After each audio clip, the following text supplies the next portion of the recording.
तो आज इस नाइट प्रेयर का आज तारीख है 29 तारीख शुक्रवार 12:35। तो आज का वचन जो मिला है ये है मत्ती 9:19। ध्यान से सुनना, प्रभु का आत्मा हमसे बात करेगा। मत्ती 9 अध्याय और 19 आयत।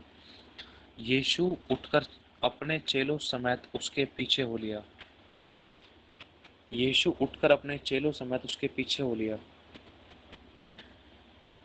कुछ ऐसी परिस्थिति थी, यीशु मसीह ने कोई ऐसी बैड न्यूज़ सुनी, कोई ऐसी एक मैसेज सुना जिसमें बहुत दुख था। एक यायर नाम का व्यक्ति था, उसकी बेटी मर चुकी थी। तो यीशु मसीह उसको जीवित करने के लिए जा रहे थे, क्योंकि यीशु मसीह से उसका दुख नहीं देखा जा रहा था। किसका? यायर का। क्योंकि यायर जो आंसू बहाते हुए बिलखते हुए यीशु के पास आया, दौड़ते दौड़ते चिल्लाते हुए, यीशु मेरे साथ चल, मेरे साथ चल, मेरी बेटी बीमार है। और उसको साथ उसके मतलब उस जल्दी से उसके पास चल, उसके मरने से पहले उसके पास चल। अगर हम पढ़ते हैं तो जब यीशु मसीह के पास वो यारी व्यक्ति आता है तो उस समय तक उसकी बेटी जीवित रहती है। लेकिन जब बहुत ज़्यादा देर हो जाती है, यीशु वहाँ पर अभी उसके साथ नहीं चला है, इतने में कोई थर्ड पर्सन याईर का जानने वाला याईर के पास दौड़े दौड़े चले आकर कहता है, याईर तेरी बेटी मर चुकी है। इतने में याईर बहुत दुखी होता है। तो ये वाली बात यीशु मसीह सुन लेते हैं। तो यीशु मसीह कहते हैं कि डर मत, केवल विश्वास कर, वो मरी नहीं, वो सो रही है। वचन तो जो निकाला है अभी ये तो शेयर नहीं हो रहा, लेकिन इसके ऊपर का प्रभु शेयर कर रहे हैं। प्रभु कुछ कहना चाहते हैं।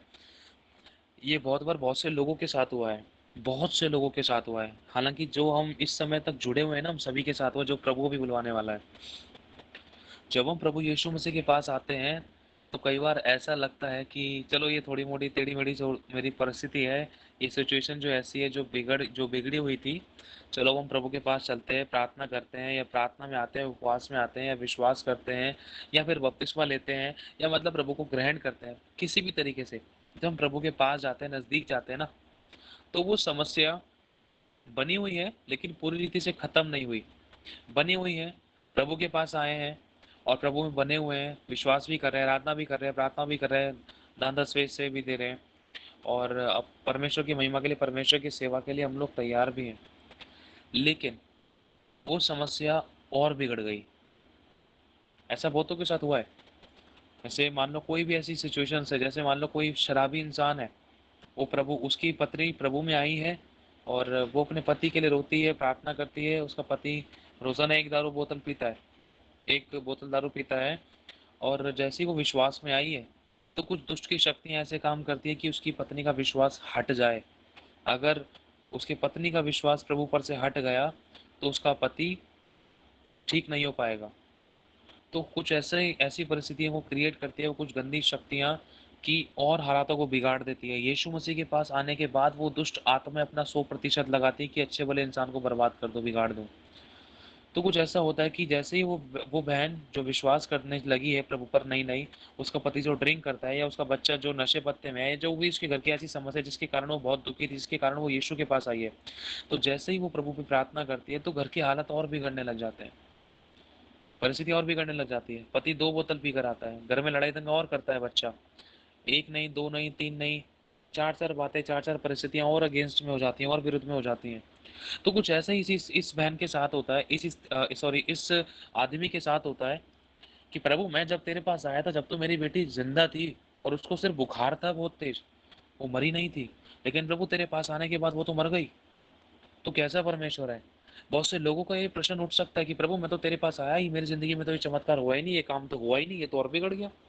अरे भाई, जो आया है उसको जाना है। और दूसरी बात, कई बार दुष्ट आत्मा ऐसा प्रेशर लगाती हैं कि अच्छी भले इंसान की परिस्थितियों को बिल्कुल बर्बाद कर दे, बिल्कुल बिगाड़ दे। लेकिन जो बने रहता है, क्यों? क्योंकि जब हम देखते हैं यीशु मसीह उस व्यक्ति से कहता है, डर मत, केवल विश्वास कर। यीशु मसीह एक बार भी नहीं कहता है कि वो मर गई है, एक बार भी नहीं कहता। यीशु तो वरन उसके विपरीत में कहता है वो सो रही है।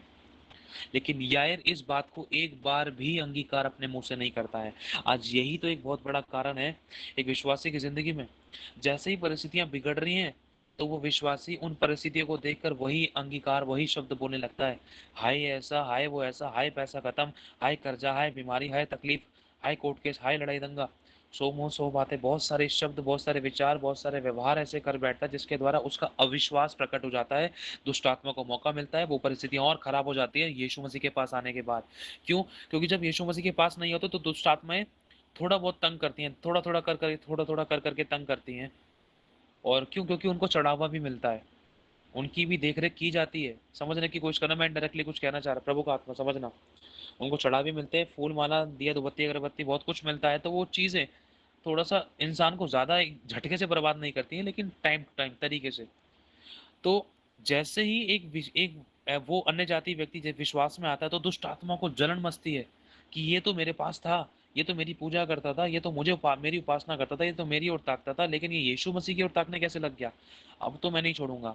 अब तो झटके से, पहले तो 2 दिन में इसको एक बार बुखार होता था, अब तो 1 घंटे में इसको लगातार कंटिन्यूसली बुखार होता रहेगा, दवाई से भी नहीं उतरेगा। अब तो उसको और परिस्थिति को बिगाड़ दूंगा। इसका पति प्रभु पर विश्वास करने से पहले 1 बोतल पीता था, अब तो देख 2 बोतल पिएगा, दूसरों को भी पिलाएगा, कर्जा लेगा और कर्जा दिलाएगा, और चुरा कर भी पिएगा, झूठ बोलकर पिएगा। अब तो ऐसी परिस्थिति को बिगाड़ दूंगा। तब ये सर को पकड़ के बैठेगी, चर्च नहीं जाएगी, घर में ही बैठेगी, और उसके मन में ऐसे कड़वे बीज बो दूंगा, देख जैसे ही तू यीशु मसीह के पास आई है, देख तेरी समस्या और बिगड़ गई, परिस्थितियां और बिगड़ गई। फिर दुष्ट आत्माएं लोगों को भेजती है, यार तेरी बेटी मर चुकी है। अरे देख, ऐसे कौन से यीशु के पास चली गई, देख तेरा पति तो और पीने लग गया, तेरा बेटा तो और बिगड़ गया, तेरे बच्चे तो और बिगड़ गए, तेरे तो काम ही बंद हो गया, अब जो थोड़ा बहुत चला था वो ही बंद हो गया। तेरा तेरा तो तेरा कोर्ट केस ही अब तो बिल्कुल बहुत अद्भुत तरीके से बढ़ गया। ये तो खत्म ही नहीं हुआ, ये तो खत्म होने पर था, वो तो तू चली गई। अब देख ऐसी क्या तू प्रार्थना करके आई है, क्या मसी मसी कर रही है, क्या मसी मसी कर रहा है? अच्छी वाली परिस्थितियां तूने और बिगाड़ ली। अरे हाँ बिगड़ गई, अरे हाँ बिगड़ गई। अरे पता नहीं कैसे हो गया, वैसे हो गया, ये ले गया, वो ले गया, वहां पर तो उन्होंने क्या पता नहीं क्या किया, ये किया, वो किया, प्रार्थना करी, फूक फूक मारी, पता नहीं मेरी परिस्थितियां और बिगड़ गई। जैसे ही यायर अगर अपनी अपनी बेटी के बारे में गलत अंगीकार करता ना, तो उसकी बेटी मर चुकी होती। वो मतलब हकीकत में कभी जीवित नहीं हो पाती। लेकिन यायर ने अपने मुंह से गलत अंगीकार नहीं किया। लेकिन अगल बगल के लोग उस स्त्री को कहते हैं जो नई नई विश्वास में आई है, जैसे यायर, प्रभु देख मेरी ये समस्या, इसको ठीक कर। लेकिन अगल बगल के लोग आके कह रहे तेरी समस्या तो और बिगड़ गई, तेरी परिस्थिति तो और बिगड़ गई। तू तो बड़े यीशु यीशु करती थी, बड़ा विश्वास करती थी यीशु पर, कहाँ है तेरा यीशु? कहाँ है तेरे रिश्ते नाते ठीक हुए? कहाँ है तेरा पति बदला? कहाँ है तेरे बच्चे विश्वास में आए? कहाँ है तेरे बच्चों की समस्या खत्म हुई? कहाँ है तेरे बच्चों को जॉब मिली? कहाँ तेरे बच्चों की शादी हुई? कहाँ तेरे को अच्छा घर मिला? कहाँ धंधा रोजगार मिला? सब कुछ तो वैसा ही है।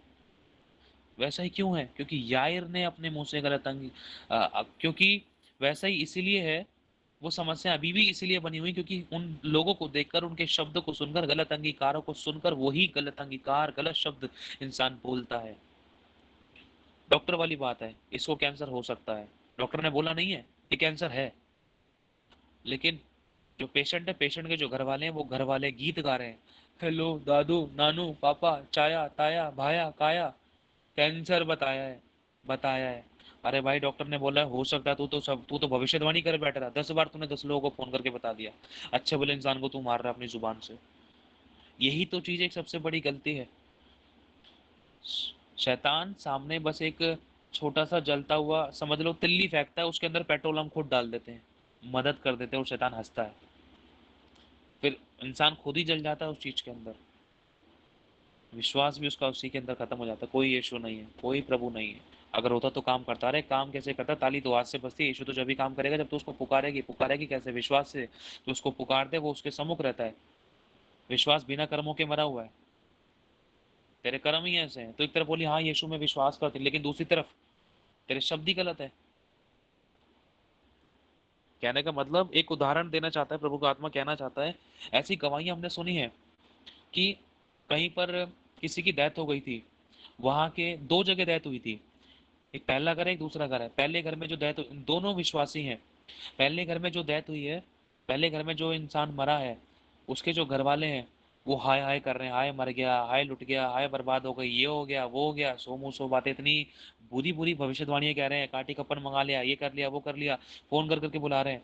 फिर पास्टर जी को भी बुला रहे हैं, पास्टर जी आ जाओ प्रार्थना कर दो, इसको जिंदा कर दो, पास्टर जी जिंदा कर दो। फिर पास्टर जी इतने में आते, इतने में रोया पीटना मचा रहता है, और छातियां पीटते हैं, हाय चला गया, हाय ये हो गया, हाय ये हो गया, गीत गाते हैं रोने वाले। ये विश्वास दिखाई नहीं दे रहा है, बस मुंह से बोल रहे हैं विश्वास करते हैं। पास्टर जी भी आकर, चाहे मैं कह रहा हूँ यीशु भी आकर प्रार्थना करे, तब भी कुछ नहीं हो सकता, क्योंकि पवित्र शास्त्र में बताता है। अभी देखो आगे चलेंगे ना तो प्रभु साफ बोलेगा भी हमें।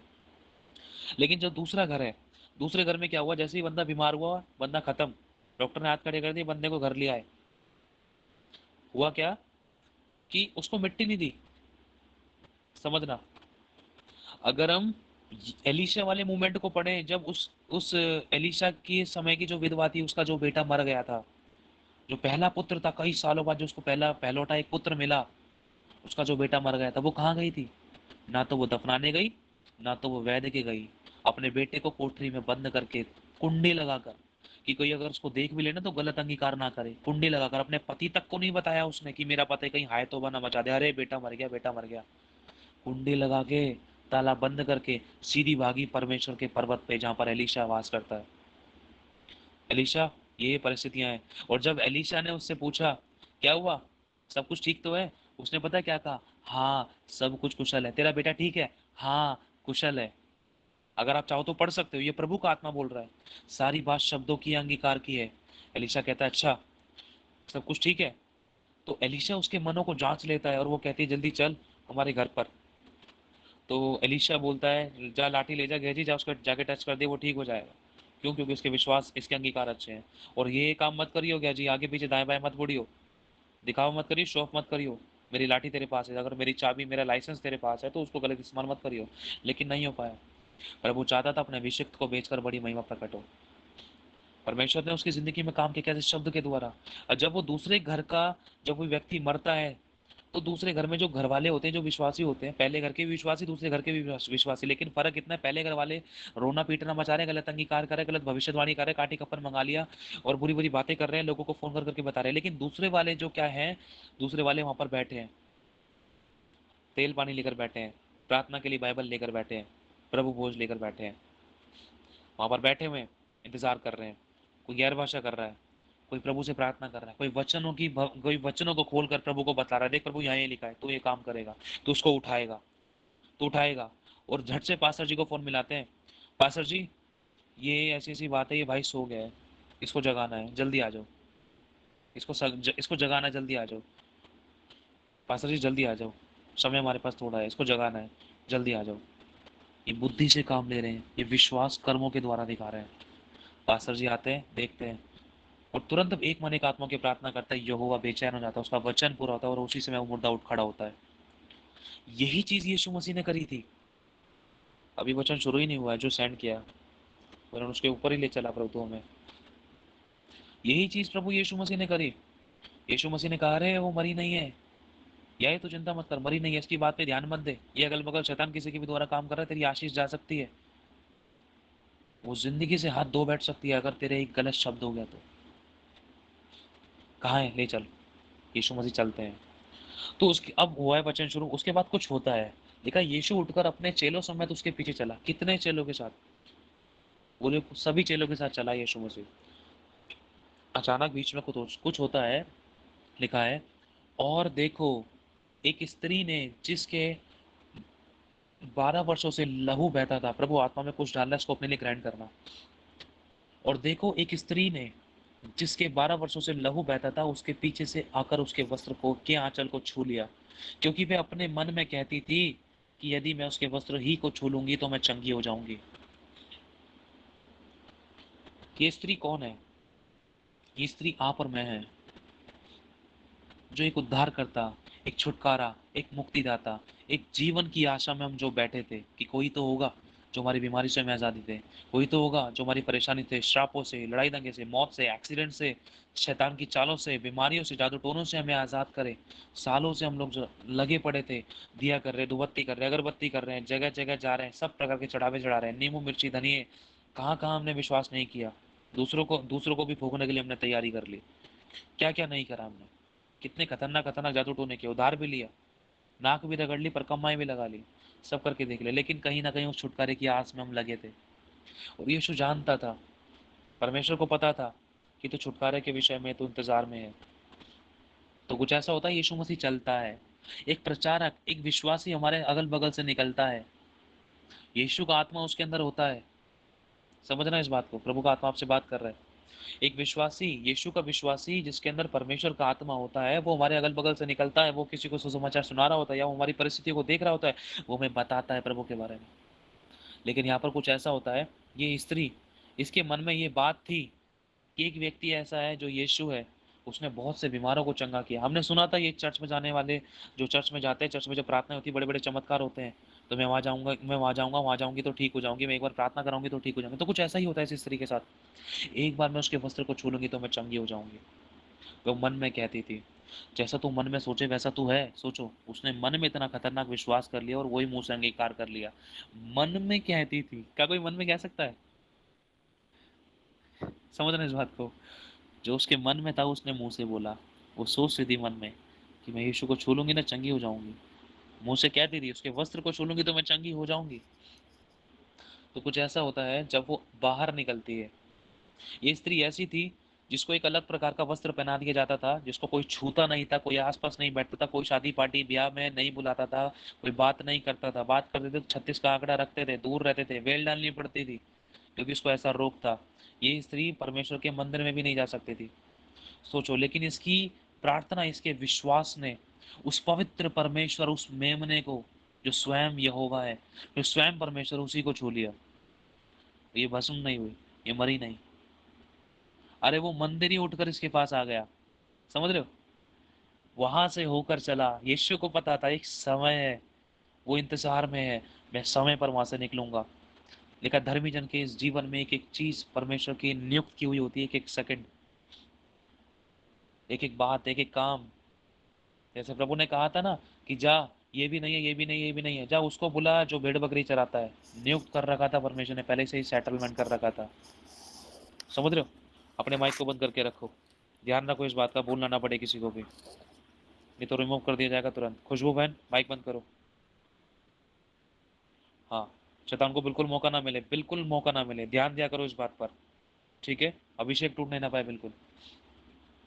तो कुछ ऐसा होता है, जैसे ही यीशु मसीह वहां से गुजरता है, तो वो स्त्री जिन बातों के लिए दुखी थी, उसको उस छुटकारे के लिए एक अभिषेक की जरूरत थी। आज यीशु मसीह, जब आप प्रभु के साथ संगति में बैठोगे, आज प्रभु यीशु मसीह आपके पास से होकर चलेगा। जैसे यहोवा मूसा के सामने से होकर चला था। यहोवा की पीठ मूसा ने देखी, जैसे ही मूसा ने उस पीठ को देखा, तो परमेश्वर ने उसकी जिंदगी में इतना बड़ा काम किया जिसकी जिंदगी, जो आज तक किसी की जिंदगी में नहीं हुआ। शुरुआत की 5 किताबें परमेश्वर ने मूसा के द्वारा बता दी, मेरी पीठ पर देख, तुझे मैं वो दर्शन दूंगा कि बतलाऊंगा कि शुरू से लेकर उत्पत्ति से लेकर ये अपना 5 किताबों तक क्या हुआ। शुरुआत की 5 किताबें परमेश्वर ने मूसा के द्वारा बतलाई हैं। उत्पत्ति का सारा मोमेंट कोई नहीं जानता था। तो कुछ ऐसा होता है, परमेश्वर ने, यीशु मसीह ने चेक किया, देखा कि कोई है, इसी रास्ते से गुजरेंगे हम, चलेंगे। यीशु वहां से निकलता है, एक स्त्री आती है, बड़ी भीड़ होती है, और वो छूने की कोशिश करती है। हम उस छुटकारे तक पहुंचते हैं, लेकिन कोई ना कोई रुकावट। और यीशु, वो स्त्री दौड़ कर जाती है, यीशु को नहीं छू पाती क्योंकि भीड़ बहुत होती है। वो नीचे से होकर जाती है, घुटनों के बल, अगल बगल से। कोई उसका हाथ दबाता है, कोई पैर दबाता है। कई बार वो गिर जाती है तो कोई इसके ऊपर चढ़ के निकल जाता है, क्योंकि इतनी खतरनाक भीड़ होती है। जब हम पढ़ते हैं आगे तो लिखा है, यीशु के लोग, चेले कहते हैं, यीशु तेरे ऊपर तो भीड़ की भीड़ गिरे जा रही थी। मतलब इतनी भीड़ जितने की मेले में होती है, ऐसा कोई सेलिब्रिटी जा रहा है। सच में हमारा यीशु सेलिब्रिटी के समान था, क्योंकि वहां जब बड़े बड़े काम होते थे, मुर्दे जलाए जाते थे, तो लोग पीछे चलते थे कि हमारी जिंदगी में चमत्कार करेगा, इससे बातचीत बनाओ। समझ रहे हो इस बात को? जैसे ही वो स्त्री वहां से निकल यीशु को छूने की कोशिश करती थी, तो वो गिर जाती थी। कभी किसी ने धक्का मार दिया, किसी ने लात मार दी, जब वो नीचे से घुटनों के बल, अगल बगल से कैसे ना कैसे करके जाती थी। किसी ने उसका हाथ दबाया, ऐसे ही उसका हाथ फिसला, तो उसके मुंह पर पैर आ गया किसी का, किसी के द्वारा उसके ठोकर लगी। बहुत बार होता है, यीशु के पास आने के बाद बहुत सी ठोकर लगती है, या तो यीशु के पास आने से पहले भी बहुत सी ठोकर लगती है। कई बार इंसान को विश्वास करने के लिए आज वचन दिया जाता है, लेकिन वो आज नहीं आता, जब तक उसको बुरी तरीके से ठोकर ना लगे ना, 1 साल, 2 साल, 3 साल बाद। जब तक नहीं आता वो। हमारे साथ भी ऐसे हुआ था, मेरी मम्मी को परमेश्वर का वचन कई साल पहले मिल चुका था, लेकिन उसके 4 से 5 साल बाद हम, जब और ज्यादा समस्या बढ़ी, जब और ठोकर लगी, तब आए थे हम। तो कुछ ऐसा ही होता है, उस स्त्री को दबाएगा, लेकिन फिर भी परमेश्वर की दृष्टि उस स्त्री पर थी। प्रभु देख रहा था उसको, परमेश्वर उसको देख रहा था, यहोवा देख रहा था कि मेरा बेटा वहां से गुजरा है, और ये स्त्री का विश्वास इतना मजबूत है कि मैं इस स्त्री को रेंगते हुए जाते हुए देख रहा हूँ, और ये रुक नहीं रही है, आंखों में आंसू है, मुंह पे मिट्टी लगी हुई है, कपड़े गंदे हो चुके हैं, कोई इसको कुछ नहीं समझ रहा, कोई उठा नहीं रहा है इसको, कोई दया नहीं कर रहा है, ये टूट गई है, बिखर चुकी है। इसकी आशा और विश्वास टूटने ना पाए, तो परमेश्वर एक काम करता है, तुरंत यीशु के मन में डालता है। क्या होता है? यीशु एक स्त्री है तेरे पीछे। जैसे ही वो स्त्री यीशु के पास पहुंचती है, गिरते पड़ते वो यीशु के पल्लू को छूती है, तुरंत यीशु में से सामर्थ निकलती है, और यीशु रुक जाता है। जैसे ही वो पल्लू को छूती है, समझ लो एक बहुत गहरा, बहुत खतरनाक रिश्ता बन जाता है यीशु का उस स्त्री के साथ। कैसे? स्वयं परमेश्वर बेचैन हो जाता है, स्वयं परमेश्वर बेचैन हो जाता है यीशु को रोकने से। यीशु के आगे एक बहुत बड़ी अटूट दीवार आके खड़ी हो जाती है, यीशु एक कदम नहीं बढ़ा पाता। लिखा है 22वीं आयत में, यीशु ने फिरकर उसे देखा और कहा, पुत्री ढाढ़स बांध। यीशु चल रहा था सामने की तरफ, एक बड़ी खतरनाक दीवार आ गई, यीशु रुक गया, उसका एक भी कदम नहीं बढ़ा। वो पीछे मुड़ा, किसके लिए?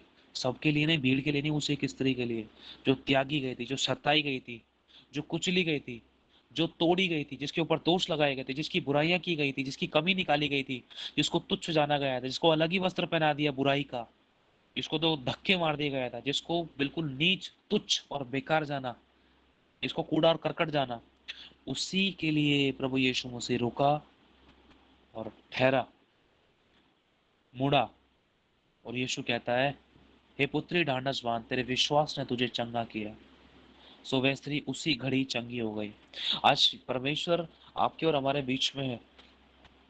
आज प्रभु, जब हम परमेश्वर की ओर फिर कर आते हैं ना, परमेश्वर की ओर अपनी पीठ नहीं करके, वरन परमेश्वर की ओर अपना मुंह करके, जब हम उसकी ओर दौड़ते हैं, उसके पास आते हैं, तो बहुत सी रुकावटें आती हैं।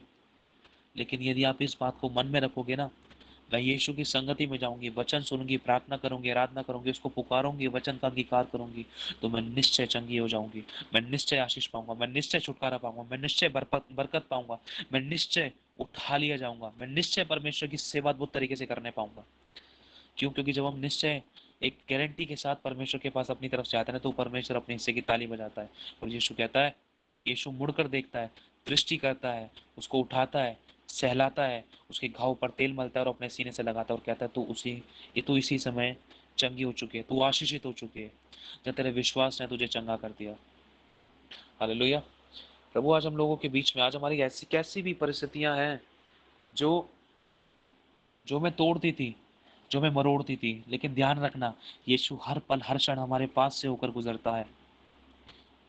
हम यीशु से सिर्फ एक प्रार्थना दूर है, हमें उससे प्रेयर करनी है, प्रार्थना करनी है, और बने रहना है उसमें। मन में उसी बात को रखना है कि यीशु ही चंगा कर सकता है, यीशु ही छुटकारा दे सकता है, यीशु ही आशीष दे सकता है, यीशु ही बचा सकता है, यीशु ही उठा सकता है, यीशु ही रक्षा कर सकता है। जब आप इस उम्मीद को लेकर आओगे ना, तो ये वचन कहता है, तेरी आशा फिर कभी ना टूटेगी, देख तो फिर कभी लज्जित ना होगी। वो परमेश्वर कभी आपको निराश और हताश नहीं करेगा, वो आपको उठा लेगा। और जब आप चंगे हो जाओगे ना, तो जो लोग आपको लात मार रहे थे, जो लोग आपको कुचल रहे थे, जो लोग आपको बुरा भला कह रहे थे, वो लोग आपसे कहेंगे, अरे तेरा रिश्ता तो यीशु के साथ बहुत अच्छा हो गया, यीशु ने तो तुझसे बात करी, अरे यीशु ने तुझसे बात करी, एक बार मेरे लिए प्रार्थना करना यीशु से, तेरा यीशु बड़े बड़े काम करता है, मेरी नौकरी के लिए प्रार्थना करना, मेरे पति के लिए प्रार्थना करना, मेरे बच्चे के लिए प्रार्थना करना, मुझे माफ कर दे, मैंने तेरे से बुराई, मैंने तेरी चुगलियां की, मैंने तेरी बुराइयां की, मेरे साथ गलत व्यवहार किया, मुझे माफ कर दे भाई, मुझे माफ कर दे भाई। लेकिन तेरा यीशु बड़े बड़े सच में काम करता है। क्या ऐसा हो सकता है मेरा पति बदल जाए? क्या ऐसा हो सकता है मेरी मेरी बेटी की जिंदगी में बड़े बड़े काम हो, मेरे बेटे की जिंदगी में बड़े बड़े काम हो? फिर आप बोलोगे, हाँ हो सकता है। वो मेरा ही नहीं, वरन आपका भी परमेश्वर है। वो आपके पास आएंगे, परमेश्वर वो वचन को पूरा करेगा कि जितनों के बीच में तेरी बेइज्जती हुई है, उन सबों के सामने मैं तुझे सदा के घमंड का कारण ठहराऊंगा। मैंने तुझे चुना है, मैंने तुझे तजा नहीं। तेरा कर्ता तेरा पति है, जिसका नाम सेनाओं का यहोवा है। मैंने तुझे क्रोध के आवेग में आकर छोड़ दिया था, लेकिन अब अनंत करुणा करके मैं तुझे फिर से रख लूंगा। या बांध और डांडस बांध, अपने घुटनों को मजबूत कर, अपने हाथों को फैला, देख मैं तेरी जिंदगी में काम करूंगा। फिर आप दूसरों के लिए प्रार्थना करोगे, परमेश्वर उन्हीं लोगों के बीच में जिन्होंने आपको तुच्छ जाना था, बेकार जाना था, कूड़ा करकट जाना था, उन्हीं के बीच में सदा के गमन का कारण ठहराएगा। वो लोग, फिर वो लोग, उन लोगों की जिंदगी में परमेश्वर आपको इतना बहुमूल्य हीरा बना देगा कि वो लोग बात करने के लिए भी तरसेंगे। एक बार हमारे घर में आ जाओ, एक बार प्रार्थना कर दो ना, एक बार छोटी सी दुआ लगा दो, दुआ प्रार्थना कर दो। एक बार मेरी बेटी के लिए, मेरे बच्चे के लिए, मेरी पत्नी के लिए, मेरे पति के लिए प्रार्थना कर दो, उसकी दारू छूट जाए, उसका शराब छूट जाए, उसका नशा छूट जाए, उनको काम मिल जाए, उसको नौकरी मिल जाए, उसको बिजनेस मिल जाए। मेरे भाई और बहनों, प्रभु बहुत प्यार करता है आपसे और हमसे। जब वो आई, कोई भी रोगी यीशु के पास आया, आप और मैं इस बात के गवाह हैं। हम यीशु के पास से कभी निराश होकर नहीं गए, चाहे समय लगा पाने में, लेकिन पाया। लेकिन आज कमी किस में है? आज कई बार हमारे अंगिक शब्द गलत हो जाते हैं। जब यीशु मसीह याईर के घर पे जाता है ना, तो 3 चेलों को लेके जाता है, पतरस, याकूब और यूहन्ना। बाकी चेलों को बाहर खड़ा कर देता है, क्योंकि पता है यीशु को, कहीं इन चेलों ने गलत अंगीकार कर दिया तो अच्छे भला चमत्कार रुक जाएगा। इसलिए सब अविश्वासियों को बाहर खड़ा कर देता है। सिर्फ याईर की बेटी के पास याईर और यीशु, पतरस, याकूब और यूहन्ना जाता है। यीशु वहां पर जाकर एक ही शब्द कहते हैं, एक भविष्यवाणी होती है। वहां पर कोई रोना पीटना नहीं हो रहा होता। जो रोना पीटना कर रहे होते हैं उनको बाहर भेज देते हैं, जो अविश्वास दिखा रहे होते हैं उनको बाहर भेज देते हैं। जब यीशु वहां पर जाता है, एक अद्भुत मसा और अभिषेक बहता है, एक अंगीकार होता है, बेटी उठ खड़ी हो और चलकर।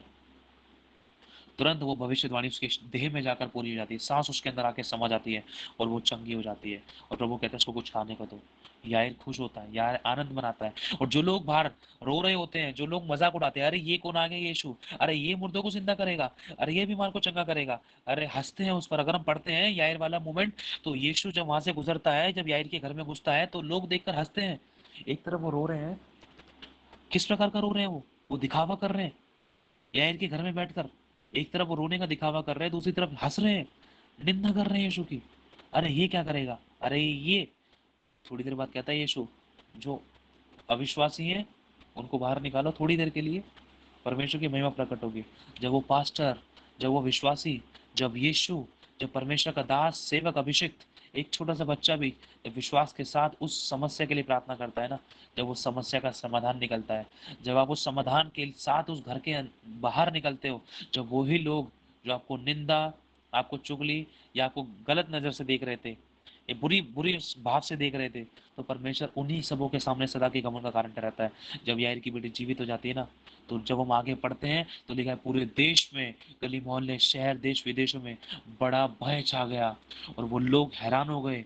और यायर के घर में यीशु आया और यायर का इज्जत मान सम्मान बढ़ गया, बेटी जिंदा हो गई, यीशु पर लोग विश्वास करने लगे और लोगों ने यायर के द्वारा उद्धार पाया। कैसे? यायर उन सभी के लिए, उन सभी लोगों के लिए उद्धार का कारण बना। जब यीशु यायर के घर में आया, जब उद्धार करता यीशु यार के घर में आया, तो उन सब लोगों ने छुटकारा पाया, उन सब लोगों ने विश्वास किया जो यार के घर में रोना पीटना कर रहे थे। इस एक व्यक्ति के द्वारा, किसने?